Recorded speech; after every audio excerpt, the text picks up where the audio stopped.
influence in that election. You know, in every election, you have an individual that may not hold an official position in the campaign, but in terms of his influence, performance, in terms of what he does on the campaign platforms, you realize that, well, this is a man who has done a yeoman's job for the campaign. And Nanado, just like we've discussed, historically has been a very good campaigner. Yes. You cannot take that out away from him. And he's your kind of charismatic kind of politician. And you know, let me tell you this, when I was a kid, there were two politicians that anytime I see them or hear them speak, I cannot move but to wait and listen to them. John Rawlings and Nanado Dankwa Akufo-Addo. You still cannot move when you hear Nanado speaking because you were standing behind you the whole time. Yes, he's able to captivate my. Yeah. I don't know how. He's good. Like he's able to let me want to stay and listen. This is how he made us vote for him. You understand? Yes, I was telling Mark yesterday that it looks like Nanado was able to jig it. Yeah. So he was a very significant campaigner for the party in that election. You understand? And anytime they mounted a bigger stage, of course, a lot of people were waiting for the moment when Nanado will mount the platform and engage them. And it was always interesting, always captivating to listen to him. And this was a man who had lost the primary. He could have decided to, just stay in the background and pretend as if he's doing something but not doing much. But he realized that, well, even for my personal interest to become realistic, I will need to support this man to achieve his interest plus the collective interest in order for my personal interest to become realistic in the future. Because if he had not done that, the party in 2007 would not have seen him worthy to make him the flag bearer of the New Patriotic Party. Because then we were told that the establishment were for Alan Kojo-Chomantine and against Nanado. And resources were channeled to ensure that the candidate of the establishment will emerge victorious in the case of Alan Kojo-Chomantine at the time. So Nanado at the time was against the establishment. And he emerged. You know why? Because the party saw him to be somebody who was sacrificed, worked for the party. Do you understand? So he was right in the queue. He was next on the queue to be made the flag bearer of the New Patriotic Party. Do you understand? Yes. And it is also because of his contribution. So that's why he's making the point that, yes, you have individual interest. You have aspirations. But without the party as a vehicle, you cannot achieve that. And so if your actions and inactions, if your words and what you do is going to affect the party, do not forget that you are not just affecting the party. You are also ensuring that your personal interests will never come true, because if the party loses, all of us are going down. Yes. So it's better, regardless of the concerns we have, regardless of the issues we have, it is better for us to put our eyes on the ball. Let's fight what is the most important thing. After victory, then we can begin to discuss other matters. And you know, Afenyo Markin also had a very similar message like Nanado. The same message of unity, on the essence of unity, on the essence of putting the NPP first before any individual interest. But then in terms of content, I think we all agree that the Nanado speech was one of the best that we heard throughout the ceremony. But then do you think the timing was right? Should this have been done before the start of the campaign, or you think it is perfect the way they did it? So there are various things you can do. You can either meet in private or meet in public. And I know that Nanado has called for a meeting between these aspirants at his residence to speak to them on the way that they conduct themselves during the campaign. He has done that in private. But this was a public event. It may be that a lot of the things he said in private, he regurgitated them in this particular event. Do you understand? he may have repeated a lot of the things he said to them in private at this public forum. So you have two platforms. So the fact that you're now hearing him say it does not mean that he has not said it in the past. Just that you did not hear it because of the nature. But don't you think that if speeches like this had been maybe publicly made before the start of the campaign, it would have set a certain tone for the NPP primaries? I don't think. I mean, if we had heard Nanado, because I just saw in the news that Honorable Matthew Opoku Prempeh has also added his voice, that he's also saying something that they should focus on ideas. They should campaign on the ideas, not about character and individual personal attacks and all of that. But I think they're a little bit too late in calling for unity and fraternity and all of that. Don't you think so? I don't think that they are late, because you see, you can give an advice. As to whether the advice will be listened to is another matter. Do you understand? Yes. And when you give an advice, you don't coerce an individual to take your advice. So I know that party people may have advised them. Maybe they have not done it as consistent enough. Yes, we can have issues with that. Maybe the party could have taken a much stringent disciplinary action on some of the things that we've heard. But that too is likely to create all kinds of chaos. Yeah. Do you understand? So you have to be very you have to be very strategic as how you deal with some of these complex matters. But I am saying that I think some people have tried to provide these kinds of advice to the contestants.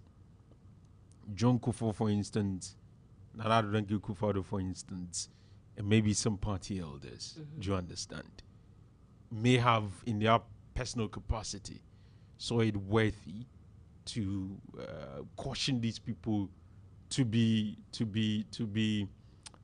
circumspect in the way that they approach this campaign. But as to whether they will listen, as to whether when the emotions get high, he will remember the advice and live accordingly, is another matter. Okay. So that's why I'm saying that it's largely the responsibility of the individuals, the people. We've had contests. I mean, the John Kufuor, even the John Kufuor Nanado contest was very, very competitive. Nanado Alan Tremontin contest, very competitive. But I don't think that to a large extent it descended to some of these personal attacks. Do you understand? Yes, I do. Yes, it was very competitive, but it was largely on why we think this is the. Do you understand? Yes, there were some attack. Of course, you can't have some of these contests without people attacking each other and what have you. But I think largely it was much more on why this person is the right person and that person and that kind of thing. But in this case, it looks as if the personal attacks are becoming much more common. And for me, I think the individuals in the contest will have to take significant part of the blame. Because if I advise you and you're going to do otherwise, you cannot come and be criticizing the advisor. The person who should have listened to the advice was the one who chose to do otherwise. So do you think the speeches that we heard yesterday, from not just from Nanado, but from the other influential people in the NPP, like Michael Quay, like Afenyo Markin, do you think it will change how things are, like leading to the primaries? I doubt. So you think they are going to be doing the same? I think their actions will continue. I think that it's part of some of their aspirant strategy to be who they are and to be doing some of these things. I think that in their campaign they feel it's a potent strategy that work for them, so that they not doing that. It's like they're hurting their own campaign. That's what I think they may be thinking. Do you understand? Yeah.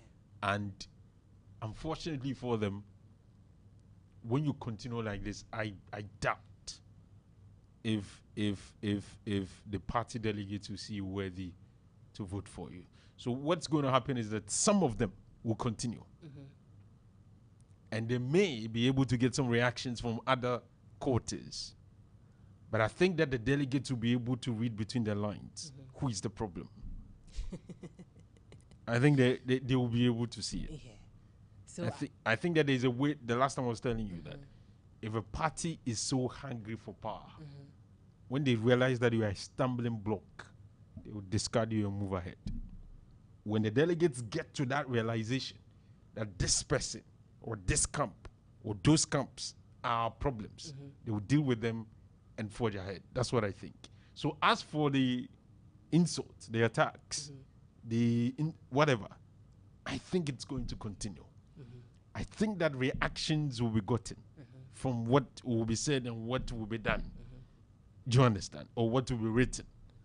But just like I've said, the delegates, I want to believe they will be able to read between the lines who is the major cause of this problem. And their conclusion will be that, take him away, let's go ahead. That's what I think is going to happen. Now, after 31st, do you think the NPP would be able to present a united party that is attractive to Ghanaians? You see, the unity, there are two types of unity that you can get. Unity where everybody decides to come on board, regardless of what people step aside, regardless of what has been said, regardless of who has insulted who has said something against each other. That's the kind of unity that will be ideal. You understand? Yes. But there's another kind of unity which is to bring like-minded people together, people who want to work, and those who feel because I've lost, like I'm pained, I have issues. If you don't deal with my issues, then those people, you can have the kind of unity that says, okay, stay here, you and that guy come, because it's like let's go and deal with this, and when we return, whatever you want to do, you can do. There's that type of unity. Oftentimes, political parties will choose the latter instead of the former. Okay, so very interesting times ahead then. But let's move away from the speeches and go into the conduct of the aspirants yesterday. Yes. So yesterday, they called them out, and I think they sat according to the oppositions on the ballot sheet. And so we saw Honorable Kennedy Ejapon first seated, followed by Brian Champon, followed by Dr. Mahmoud Bawumia, followed by Educhum, and then finally Engineer Kwabena Ejapon. So, and then as we said earlier, we observed that from where Bawumia was sitting up to where Engineer Kwabena Ejapon was seated, it was very friendly, very light. It was like they are very okay. Cool, they are cool. But then there were tensions on the other side. And then there's a video circulating where I think when they seated, Honorable Brian Champon was trying to make little conversations with Kennedy Ejapon. Kennedy was not having it. No, he was not in the mood. No. And then they finally presented them with the documents to be signed. And that too brought another issue. Yes. And then I think people from his camp have come out to say that some clauses that he expected to be stated in the documents were left out. And so he was questioning that. We said we'll put this here. Where is it? Okay. And they were supposed to present the documents to the aspirants before the ceremony so that they would have a thorough look at it and look if they agree with the content of the document. But then they didn't. He had the first glance at it at the ceremony.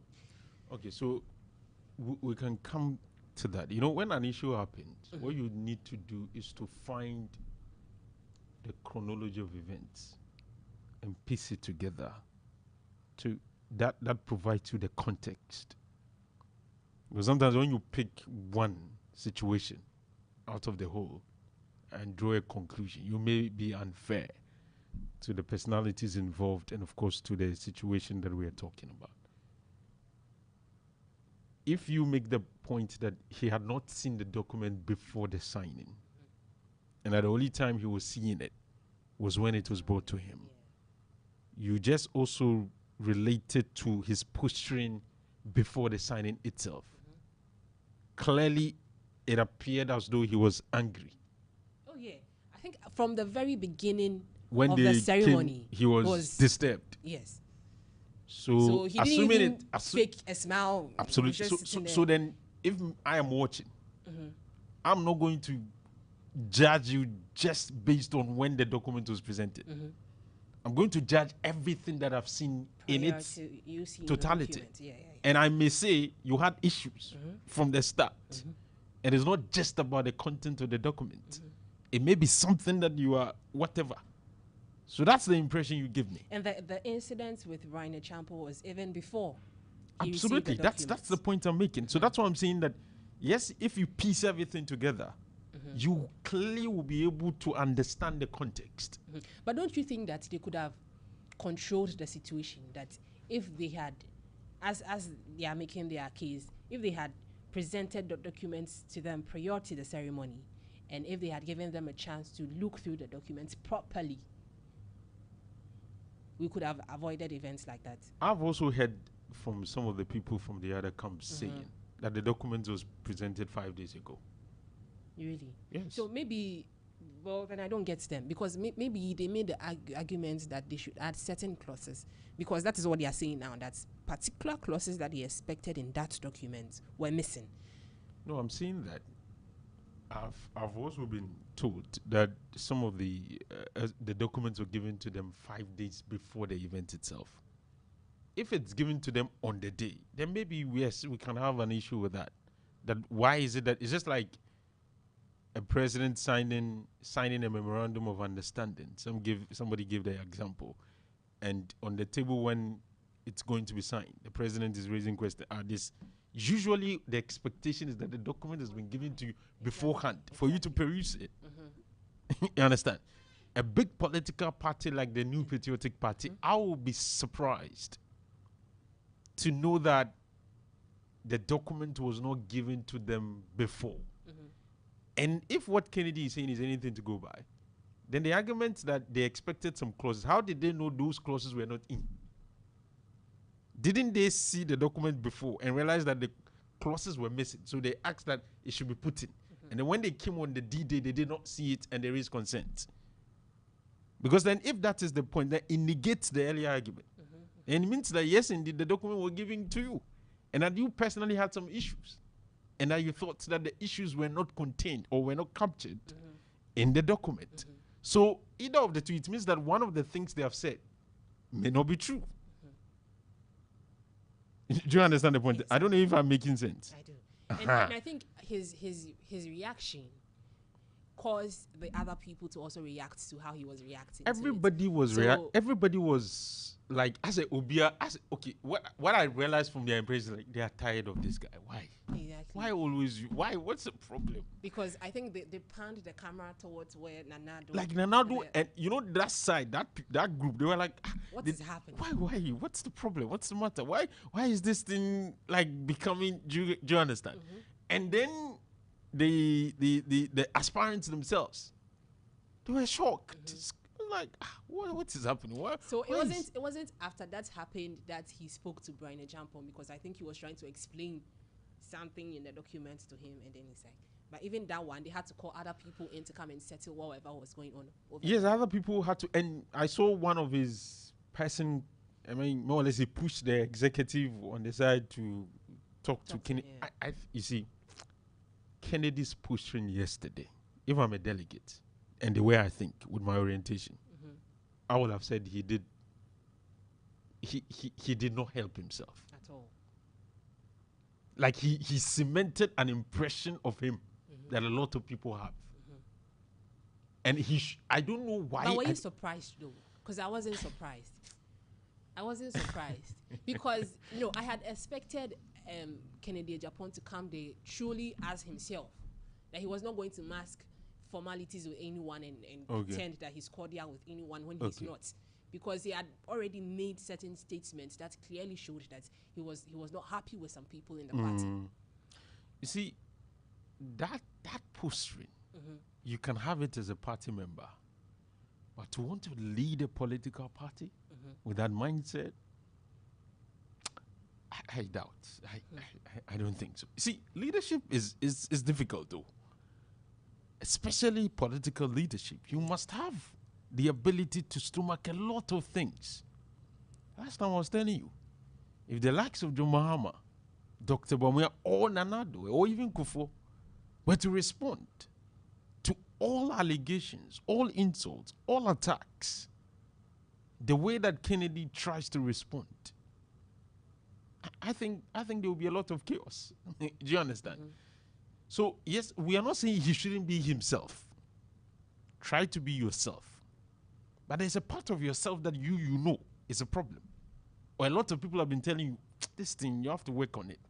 That you But now, some people also think that that part of him, that's, I don't know if I should call it honest part of him, that does not try to be diplomatic, tone down emotions.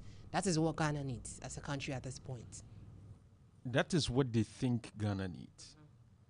Okay? And you see, don't forget that the MPPs, over 200,000 delegates who will be voting, are a significant microcosm of Ghana. If indeed that is what Ghana needs, then perhaps let's wait and see. Oh, yes. Okay? Because if the MPP vote for him, then what they will be telling me is that a significant number of Ghanaians feel that that is the kind of person we need. And then if he loses, then the vice versa will be true. But I think that his personality, okay, and the way that he approached matters, on a certain aspect, may be the kind of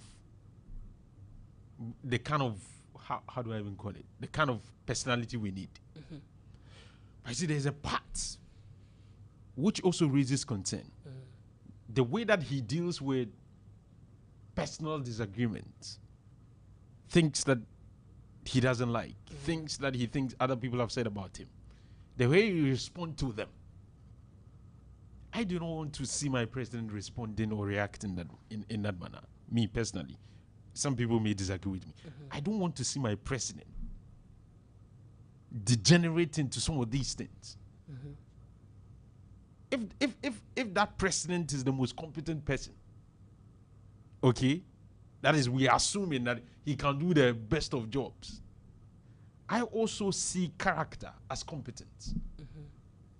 I don't see, because what you do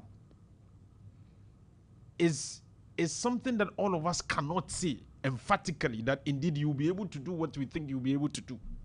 But your character is who you are. How you treat people is who you are. How you talk to people is who you are. And I think character is part of competence. Because we can't say we want to vote for anybody and anybody at all because he can do the job and forget about the person's character. I think character is a big deal for me. So if somebody wants to lead me, one of the key things I'll be looking at, how are you? How do you behave? How do you treat people? How is your attitude? What is your character? I won't go and say, oh, okay, yeah, you've bought car, so it means you're a successful person. You can ensure that a lot of Ghanaians buy car. That is good. But how do you treat people currently? You think it's not a good yardstick to measure your leadership capacity? It's going to be a yardstick. And I'm going to measure that. You know something significant that also happened yesterday is that when Honorable Kennedy Japan received a phone call, I think he seemed to have received a phone call. And then after that, he was, even if he wasn't calm, he just the harm had already been caused. To smile a little bit. Understand? So, assuming my president in a meeting where he cannot pick call for somebody to calm him down, to tell me, my president would just go and finishes, and then he realized, okay, maybe I misfired or I did, and then what? I mean, Charlie, bro.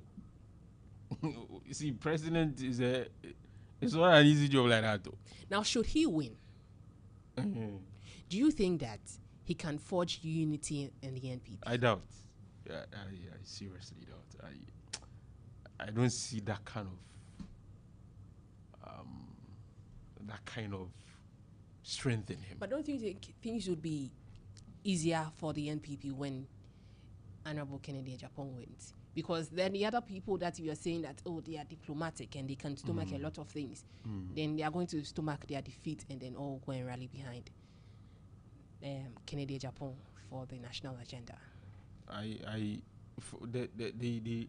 The issue about who can secure them victory in the 2028 election, I still stand by what I said the last time. I think that within the party, in terms of getting the party people Together.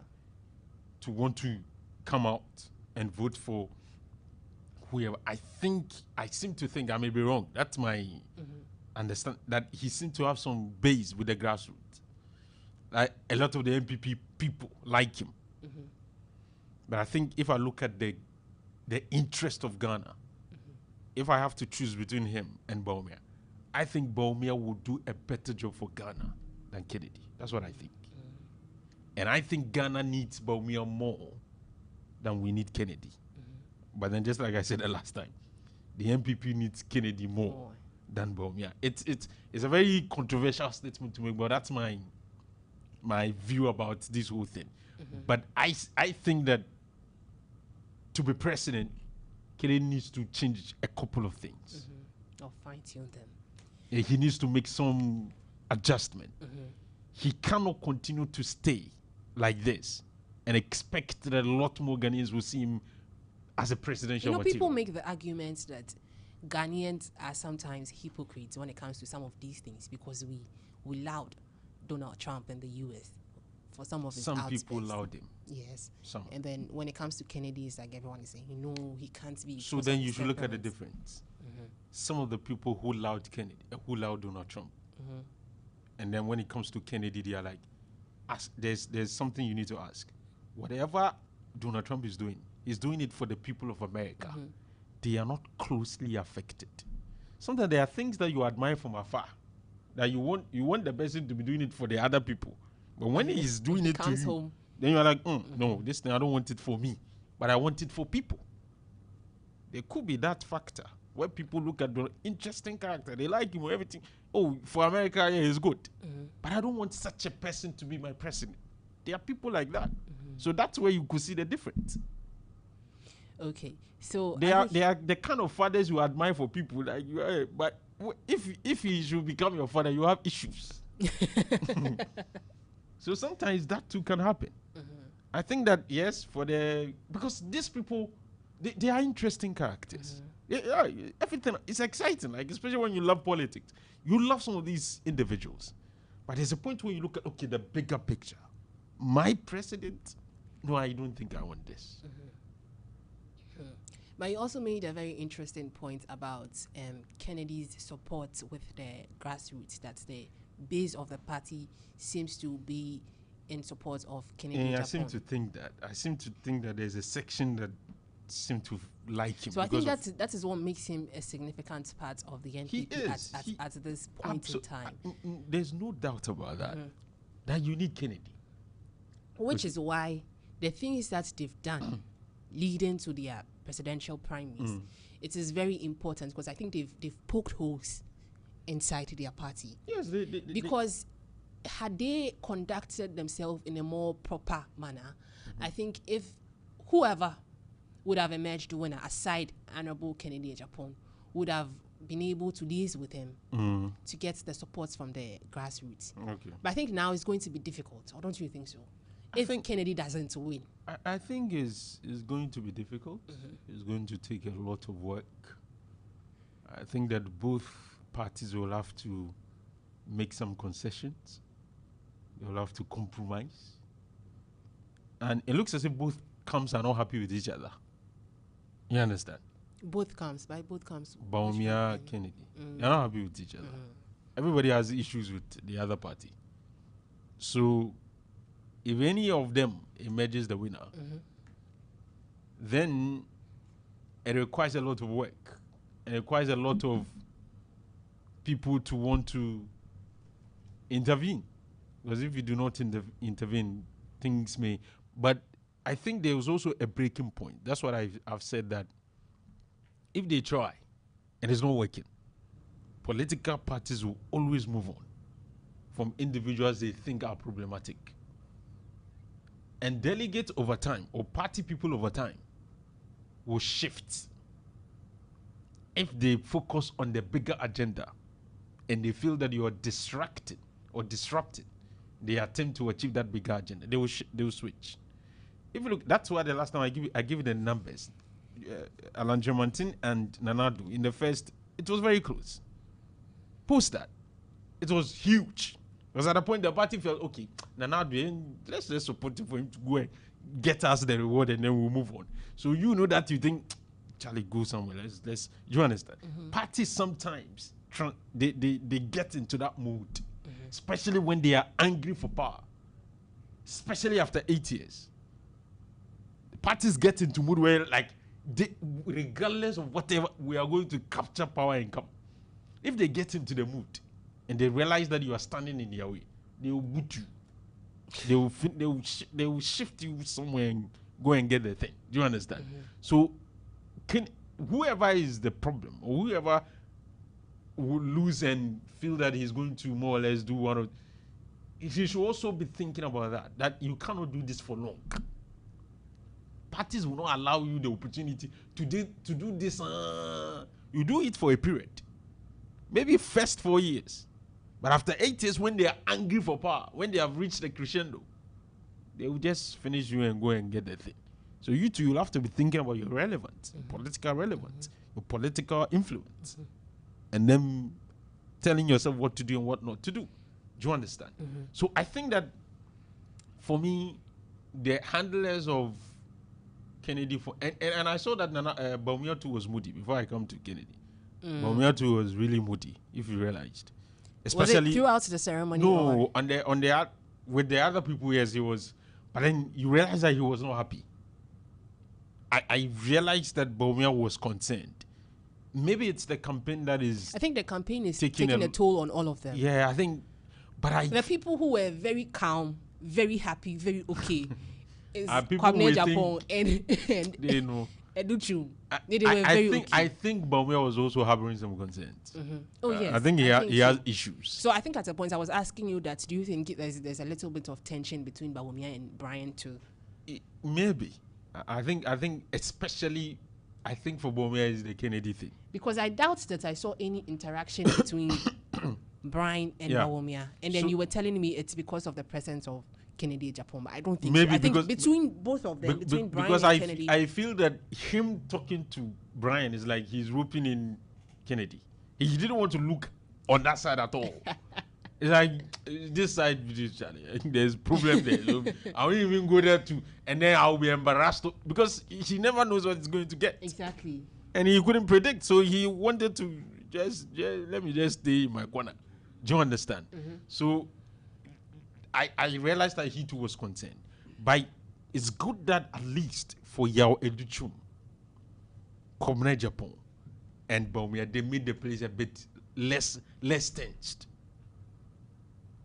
You understand? Those three were the reason. Because I looked at them like, it didn't look like they were competitors at all. Yeah. It looked like friends being they have just met and it's been a long while they met and they have met and like they're having a lot of issues to talk. And I wish that tempo could have been maintained amongst all of them. Amongst the five. But it looks as if it wasn't going to be possible. And again, I wasn't surprised because things have been said. Things that you can't look beyond, right?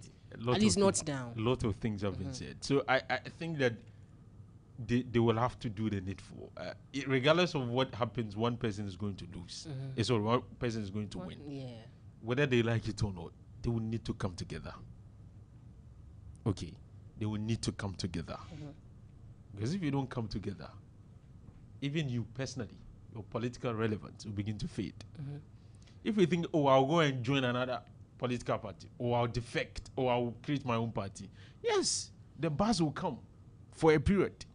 But eventually, reality will set in. These two political parties, it will take a lot to break their duopoly. Do you think after 31st, whether or not the NPP is able to maintain a united front, whether or not they're able to resolve some of their internal issues, do you think it will affect their collective voice and their collective appeal as a party? It depends on how they move on from the primaries. Okay, because don't forget that it is political. Because, I'm asking this because some people believe that if they are not able to resolve some of these things that we are seeing, because as it stands now, the party is not looking as attractive as it looked before. Because we've seen some of these things that were not supposed to be seen, and we know what is happening. We know their internal issues. We know things are not well in the party. So after 31st, if they keep up with this same attitude, if they are not able to resolve some of these things, do you think the NPP as a party can stand? That is why I'm saying that. I've kept referring to that. If the party eventually will find a way to unite, either uniting with everybody or uniting with the people they think are ready to go and get power. So eventually there will be some kind of unity. But it will be interesting to know what kind of unity will be achieved. Do you understand? The other thing is that for me, I think that everybody that is contesting by now should know what he's going to get. I think sometimes when you are winning or when you're losing, it affects the way you climax your campaign. Do you understand? So it's looking to me as though all the candidates, 7 days to an election, they have a fair idea of what to expect. And maybe that could be influencing the actions and inactions. But then, Kennedy's disposition throughout the campaign period has been that some people within the party are orchestrating for one person to win, for a particular person to win. I don't know if you understand the point I'm making. Usually, the people who make that point is usually are those who become eventual losers. I don't know for some reason, but historically, when you follow the narratives, I think if you say it's been orchestrated for a particular person to win, and there are some strong forces within the party, but you are confident, that you win. So how are you that confident that you win? He's confident that he's going to win if it's fair. Now, what is the unfairness about the contest over? What have they done that you think is unfair? The thing about the strong forces who are rooting for one person, they too have strong people, the right to select who they think can better lead the party. Two of us. So it is wrong for a lot of strong people to say, "Oh, let's go for Janice instead of Alfa." The fact that a lot of strong people say, "Let's go for Janice instead of Alfa," does it mean it's unfair? That's who they think is the right to lead the party, or is the right person to lead the party. So imagine if Kennedy was the one getting a lot of these people. Well, he has said it's unfair. It means that he's popular amongst those class. Or, unless we are saying, okay, maybe there's something they have done. Okay, maybe the way that they have chosen to elect the flag bearer before any other thing. Maybe that you can say, okay, in the view of those people, it is aimed at ensuring that a particular person wins. That may make some sense. Okay, maybe, it's like, okay, why would they change it? Why is it that they have never changed it? Why are they changing it this time? Have they seen something? Is it something? Okay, so I can relate to that, and maybe I will see the point you're making. But if you say it's because a lot of the big wigs are supporting one candidate, why shouldn't they support somebody? or there's an express rule that said if you're a big wig of the party, don't support any of the candidates. Unless there's something like that. Aside the support, he has said that he has very reliable sources that some people are planning on rigging the elections. If some people are planning to rig the election, then that's terrible. Then produce your evidence to whoever is supposed to see the evidence. Okay, if some people are planning to rig the election, then it's wrong. Then it's an illegality. Then take action. Then make sure that if it is that evident enough, you take it to the right forum for it to be dealt with. But sometimes I also do think that some people, as part of their strategy, could also throw in some of these things. And then if care's not taken, you listen to their side of the story and then describe everything in that manner. So, I don't know, but in every election, you have issues. You can never have a perfect election. Do you understand? But I think if people are going to vote delegates, everybody knows the delegates. We've been given documents. Okay, these delegates are the number of delegates that will be voting in this polling station. Okay, you've come. Let me check your name, your picture. or indeed you are a delegate, you've gone to vote. We have people, representatives in the various polling. I don't know how practically they can. How can they, or can they make people who are not supposed to vote to come and vote? I don't know. I don't. Maybe there's a way they can do some of these things, but from where I sit, I doubt.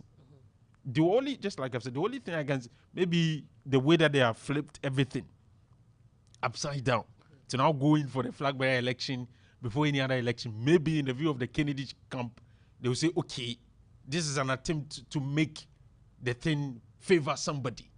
But even that, if they did it within the law, what else can you say? You can't do anything. It's like a smart way of creating an advantage for somebody. So you can say maybe that is unfair. It will make some sense. But the other things that I've heard, I'm not sure.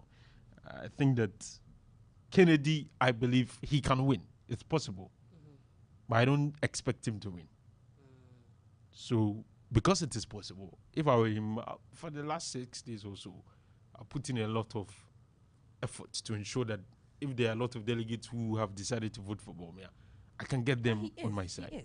So that's why his campaign has been very strong. So that's why he should be concentrating on, so that he will forget about all the other, allegations. I don't think it helps the campaign. But the NPP national executives have promised us of a very credible, fair and transparent elections on 31st of January.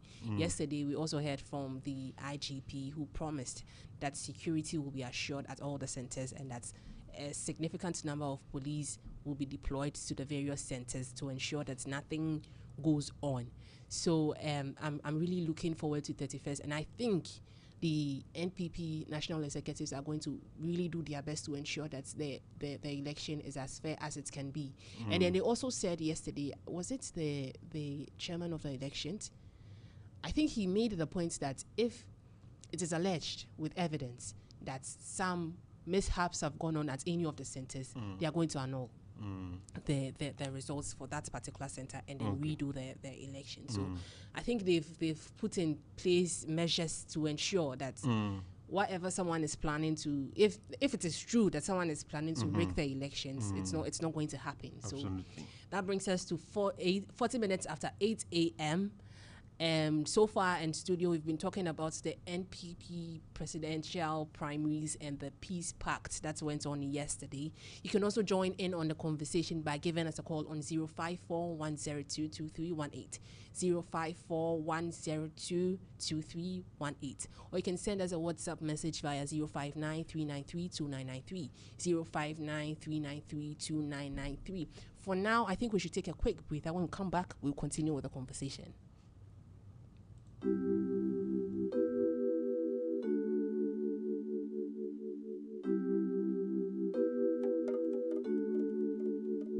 It is finished.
That brings us to 44 minutes after 8 a.m. This song, I have questions about the song.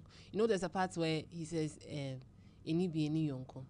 Every time I'm thinking, when is the unya bi albenya yonko? Are you sure? Of course, money attracts a lot of people. There's nothing attractive like money. Oh, but then people say that even the rich people, they don't have like genuine friendships. But at least they were And attractive. the people, sometimes you have a friend, and then when you make it in life and you have money and all of that, now the friend is shy to come close to you because he feels like when he comes, you think he's coming because of the money. It means that you don't have a problem. When you have a friend who is rich and you have a problem, you go to him, you call him, and he will have you. So you also believe that any being yonko. Pardon? You believe that any be any yonko. Oh, like when you don't have, you don't have. like, people are attracted to wealth. It's not as if you will not get people, but Still not you not care get to a lot me of though, people. And so 45 minutes after 8 a.m. I think we can start picking calls now. 05410222318, 05410222318, or you can send us a WhatsApp message via 05939329993, 05939329993. Let us know what you think so far about the conversations that we've had. We've spoken about the NPP Peace Pact. We've spoken about the primary so far, and we are also gearing up for 31st January, which is when they are going to have the elections and decide who becomes the next flag bearer of the NPP. And so, Alpha, what are you expecting to happen on the 31st of January? My expectation is that Brian Achampon will become the flag bearer. Brian Achampon. Sorry. Yeah, he may come third. Okay. Maybe Yawadichum will be the fourth. Maybe Kwabena Japan fifth. I'm thinking Kennedy will come second, and I expect Bawumia to win. So that's my expectation. I expect Bawumia to win and Kennedy to come second. I expect, in terms of percentage, I expect Bawumia to do around 50-something% to 60. 50-something to 60. If he gets 70, I'll be surprised. Who? Bawumia. Which is possible. Yeah. If he gets 65 to 70, I'll be a bit surprised. Expect him to get 55 thereabout. I expect Kennedy to try and either maintain his 37 or achieve a significant marginal growth of maybe up to 38. Best case scenario 40. So you're tipping Bawumia to win. Pardon? Bawumia. Yes, I expect him to win. Okay. I expect him to. I I'll be think surprised if he goes for a second round. Even though it's possible, it can go. We have a first caller, so Okay. let me speak to him.